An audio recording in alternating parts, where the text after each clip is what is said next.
This is Nurse of Death, the Lucy Letby story, a gripping true crime podcast that takes you deep into the chilling tale of allegations against Lucy Letby, a seemingly caring and dedicated nurse who harbored a dark secret. Join us as we unravel the twisted journey of a medical professional whose actions sent shockwaves throughout the healthcare community. It's the story of a nurse who went from saving lives to becoming the harbinger of death.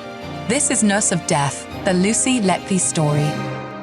In an intensely gripping episode today, the story of Lucy Letby, a nurse, unraveled in Manchester Crown Court. Lucy stands accused of a monstrous crime, murdering newborn babies at their most vulnerable moments, often when their parents had momentarily stepped away from the neonatal unit where she was stationed.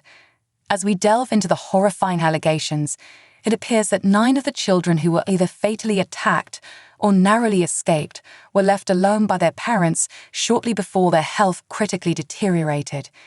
This troubling pattern that points towards the alleged criminal and the unimaginable acts she's accused of.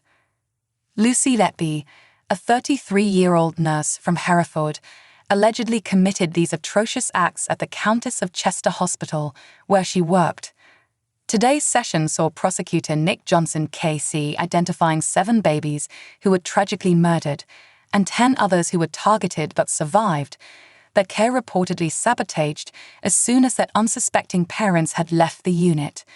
In some of these cases, parents have taken a break for rest, while in a heart-wrenching instance, a mother had left to pick up her other children from school. The day's cross-examination found Letby faltering under the weight of her claims, one of which involved her discovering a baby, pale and critically ill, in a darkened nursery. A chilling accusation was made, suggesting that she might be attempting to manipulate the evidence to her favor. Mr. Johnson meticulously questioned Letby about a certain baby H, referring to a text message Letby had sent to an off-duty nurse, informing her of her involvement in the baby's care. He questioned whether this could have been an opportunity to undermine baby Ace's health, given she wasn't officially assigned to the child's care. Letby denied any such intention, and even when probed about the baby's unsettling condition, blood in her mouth, she maintained it hadn't been an active bleed. Denying accusations that she was disillusioned with her wards in nursery too, and that she had plenty of idle time to commit such acts, Letby rejected the suggestion that the departure of baby Ace's father had presented her an opportunity to harm the child. She resisted the narrative that painted her as a serial offender, attacking several babies soon after their parents had stepped away. The parents of these infants had left their babies in the care of someone they believed they could trust, only to return to a nightmare. Baby Ace's father had stayed late with his mother-in-law until midnight, believing his child was stable, but he was urgently recalled to the hospital in the early hours, his world turned upside down. The prosecution at Manchester Crown Court maintains that Letby was acutely aware of her actions. She was supposedly well aware that baby I was nearing death because she had allegedly pumped air into the baby's system minutes before.